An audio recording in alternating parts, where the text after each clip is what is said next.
I am Curran Bhatia. I am speaking with Christopher Bates. He's the bodyguard. He's a personal assistant for Deontay Wilder. So, Chris, could you just tell us a little bit about your role with Deontay? You're obviously very close with him. We always see you standing behind him. What's your role in camp? In camp, my role is the everyday role of just organizing everything for him. His day-to-day schedule, where he needs to be, what time he needs to be there, interviews, and just everything, just day to day for him, and protecting him along the way. And what is your background? I've seen videos of you online where you're in the boxing ring. So I know that you've trained in boxing. I read that you actually used to spar with Deontay. So are you a boxer by training? I just trained as boxing as for other sports, but I fell in love with it as far as just training point, as far as keeping my weight down and just make sure I stay in shape, and just another form of training to help with other sports as far as football, especially with my hands. And I'm going to ask you what I think may be the obvious question, or what people may say. I think Deontay Wilder is the baddest man on the planet, as we know. The question would be, why does he need a bodyguard? That's a question that I often get asked, and but everybody needs somebody to watch their six, and I'm honored to watch my brother six. And we've seen in press conferences where you actually literally stand right behind him. Is that an agreement that you guys have, that he kind of wants you to always be behind him, have his back? It's just really a feel thing on my part. Sometimes he's requested me to be certain positions, to be in certain positions, and other times it's just a feel thing on my part, as far as like how I feel and what I feel, as far as where we are located and people in the crowd, tension, just different things just going on around me. And I've heard you say before that the crew is not an entourage, it's a family. So obviously you're very close with Deontay. What is the group like with Deontay? We're a brotherhood. We're not an entourage. We're not people that hang out with each other only for fight time purposes. We're a brotherhood. We speak to each other every day. We tell each other we love each other, and we mean it. Um, these are people that are in my life or that are closer to me than 90% of my family, per se, I would say. But so this is a family. This is a family, and like he always says, we come in peace. We don't want to bother anybody. Our energy is always great. We want the best for everybody. We're loving people, but hey, we don't want anyone to disturb our peace as well. So, and once you disturb our peace, then hey, it's on you. And that's going to be your job at those times when there is a disturbance in the peace, for you to kind of step in and calm things down. When we had the build up for Wilder versus Fury, obviously there was great trash talk between the guys. Then a photo emerged online, and it seemed like Wilder and Fury were backstage, and they seemed buddy buddy. So I'm just curious, can you give us a peek behind the curtain? Do these guys like each other? Are they friendly? Is the trash talk more of an act, or do they not like each other? Nothing Deontay does is an act. I mean, he can dislike you and still be cordial with you. The Mm-hmm. energy will still be good, but nothing he does is an act. Nothing none of us does individually is an act. So he can be cordial with him. He knows what's on the line. He knows he's going to get him on February 22nd, and then he won't be cordial at all. And then all hell going to break loose. So we can be cordial until then. So we know that Deontay is a very genuine person. The other incident, of course, I have to ask you about was at a Nando's restaurant where Billy Joe Saunders came up to Deontay. There was an altercation, some remarks made, and then there was a video where you had to chase Billy Joe Saunders. So let me ask it this way: Did you catch him? Nah. I didn't. And were you just kind of going out there to just have surveillance and make sure he had left the area? Oh no, I was dead ass serious. I was trying to catch him. And is there bad blood still there? Has that situation ever been resolved, or was that kind of the last of it between Wilder and your team and Billy Joe Saunders' team? I mean, no, we're cool. Everybody's cool. Everybody's all right. So I wanted to talk to you about the fight that we just had, the spectacular knockout win for Deontay Wilder against Luis Ortiz in the rematch. Wilder was losing the fight on the scorecards. Ortiz actually outlanded him in total 35-34, but it was that 34th punch that Wilder landed. So you're obviously close to Deontay. I'm sure you're clued in on the game plan. Was that the game plan to time Ortiz to find the distance and then eventually land the big shot? Well, Ortiz is a southpaw, so you can't rush with a southpaw. He's a very skilled southpaw, coming from his Cuban background of, well, he said 500 some odd fights and things like that. So, I mean, of course, we were going to be very patient with him and pick out shots. My brother never throws; he doesn't waste punches. He doesn't waste punches. He said everything that he does is to set something up. It doesn't matter if he may lose a round or two, or in your guys' eyes he may lose a round or two. But everything is to set up something, and when he sets that up, you see the end result. And he was obviously timing Ortiz, finding the distance. He blinded him with the left and then came over the top with the right. He was losing the fight on the scorecards, on the official judges' scorecard. So when you're watching, is any part of you nervous at all and saying, "Oh, wait a minute, these are close rounds," or do you kind of know this is the game plan and you're not nervous at all? I know the game plan, so I'm not nervous from that point of view. I'm always just because he's my brother and I love him. I'm always. I mean, I know when your life is on the line, honestly, to be honest, when your life on the line, shit hit different. You know what I'm saying? And of course, I know where that comes from, and I know where he comes from when he says that. So from that standpoint, I'm always a little nervous, uneasy, but I know he's the best in the world. I know he gonna always come out on top. And at the end of the day, I know all his defensive skills. He doesn't get hit anyway.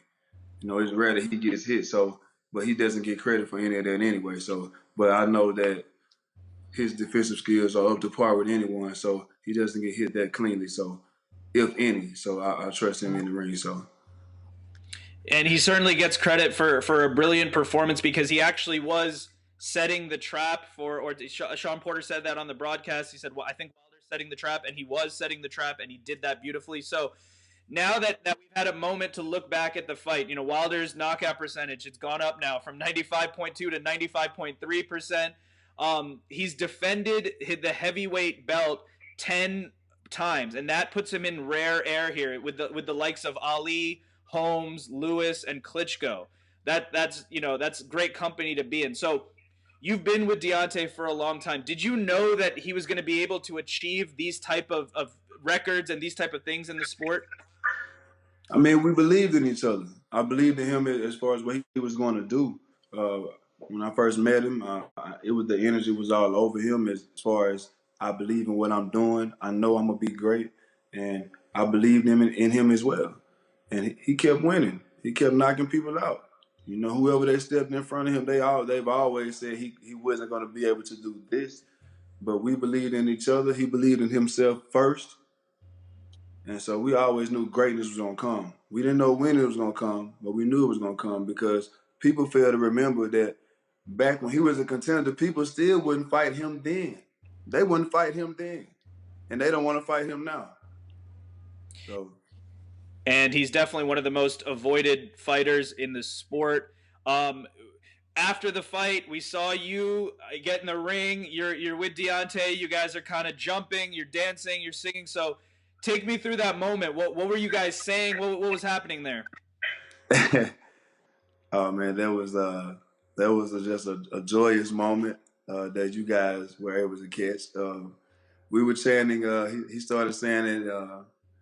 It only takes one.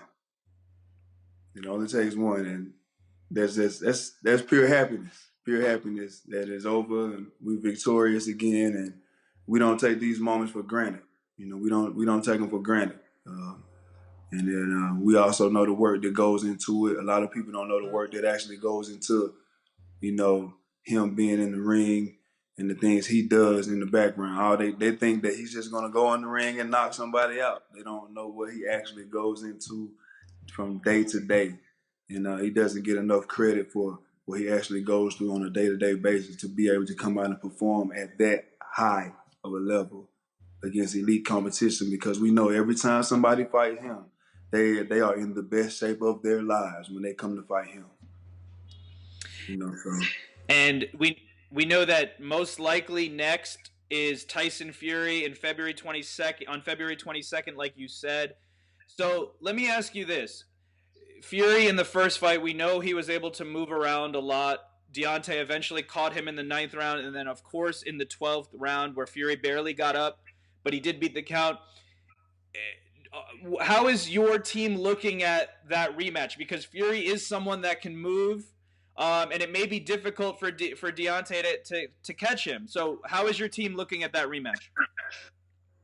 Well, I can't speak for everybody on the team. I can only speak as far as from my standpoint, and we're gonna look at it like no other fight. It's the same as the last fight. We know who we're fighting. Deontay has fought him before. Right. He knows what to do. He's the baddest motherfucker on the planet. So he knows what to do. He know what he did last time. It's in his mind. We all know what he does in rematches. So Tyson ain't gonna be no different. He's felt it before. That's why we taking this long to do the rematch. He knows the inevitable is going to happen. So. And we know what Wilder does in rematches, like you said. He took on Stavern the first time and went the distance. In the rematch, Wilder knocked him out in the first round. Now with Ortiz, it was the 10th round the first time. Now it's the 7th. So he has success in rematches. We know that. So you, as an interested observer, we have the Ruiz versus Joshua rematch coming up. And I'm just curious, obviously one of those guys could be a potential future opponent for Deontay. What is your take on that fight? How do you see that fight playing out? Ruiz versus Joshua, the rematch. I think Andy's going to get the same result. I think Andy's going to knock him out again.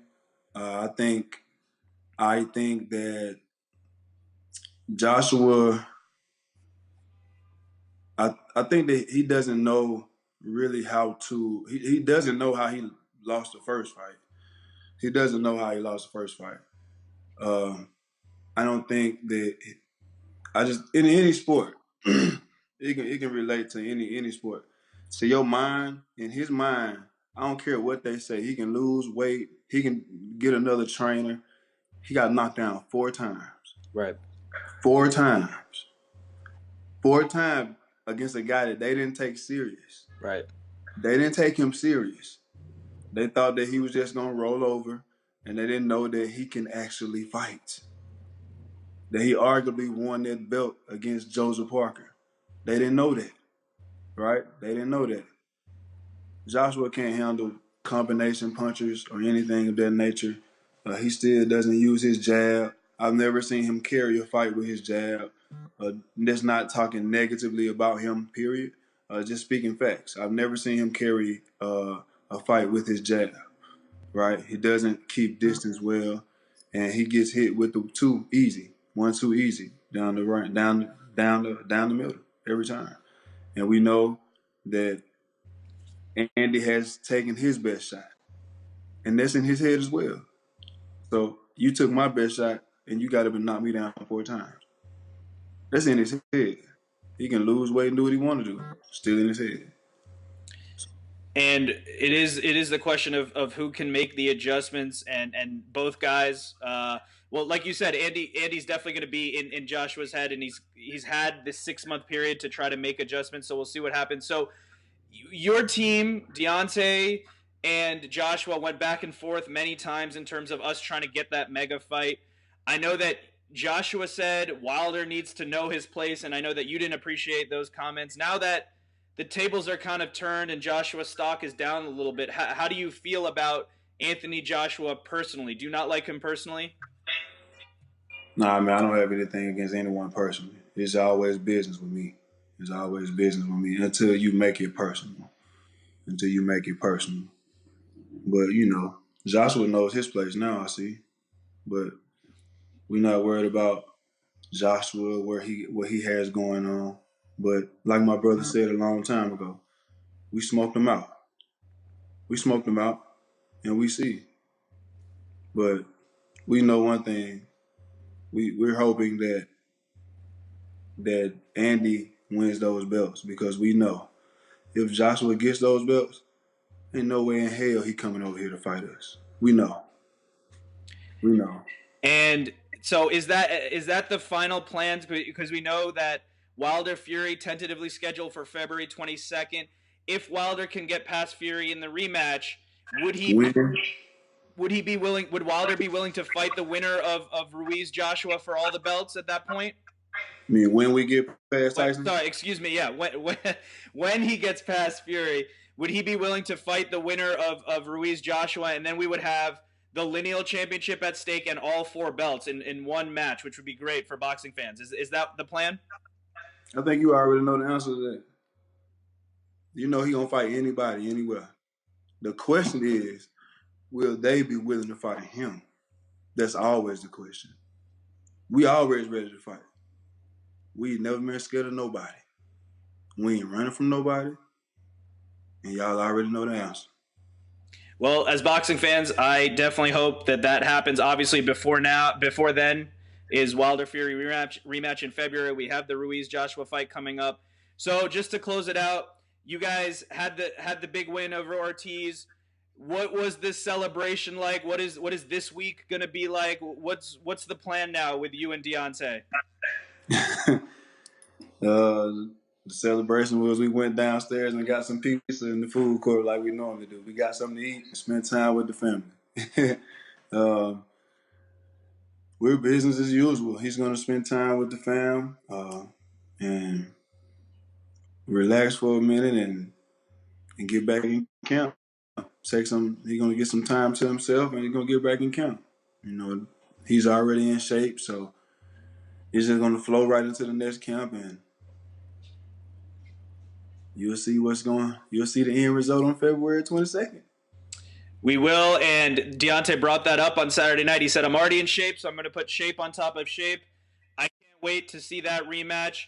Christopher Bates, I want to thank you so much for the time. Thank you for sharing some insight of being in Deontay Wilder's inner circle, and best of luck to you and your team as you prepare for the rematch with Tyson Fury. Thank you so much for having me. I'm honored. Thank you so much.